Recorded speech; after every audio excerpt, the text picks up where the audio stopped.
My name is Dave Roberts. I'm Director of Planning at Craft & Toll. We're an architecture engineering firm based out of Arkansas, but we do work in the region.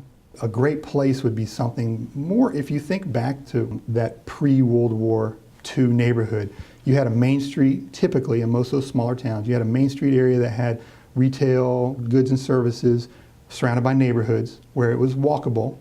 It was on a grid, and so people could walk, drive, bike to get their services, and usually nearby was a school or a park.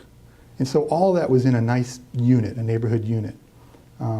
After World War II, when, like we talked about, the vehicles became prominent and development really changed, that Euclidean zoning or single-use zoning kind of pushed things to huge neighborhoods that are further out, suburbs, where you had arterials that might connect them, larger big box stores. Things weren't walkable anymore. It was just a different scale, a different speed.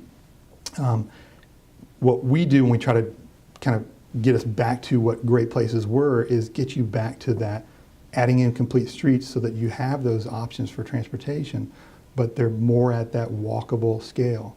And the reason that's important is you look at the obesity rates in America, especially childhood obesity, people aren't getting out and recreating, and they're definitely not walking with the family unit. You know, they're not doing what they used to back in the early 20th century. Not that that was perfect, but it was maybe a healthier way of life.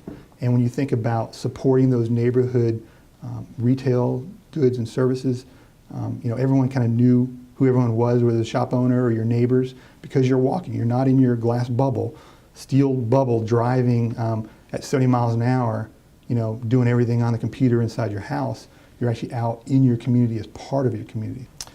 The process for placemaking is finding what the community's asset is. And a good example of that would be some communities are built on a river, or some have great terrain, or maybe they have an event they do every year, like in Albuquerque they do the balloon festival. So whatever that asset is, you have to determine what that is that makes your community marketable, and then you want to brand it and kind of say, hey, this is who we are and this is why we're unique.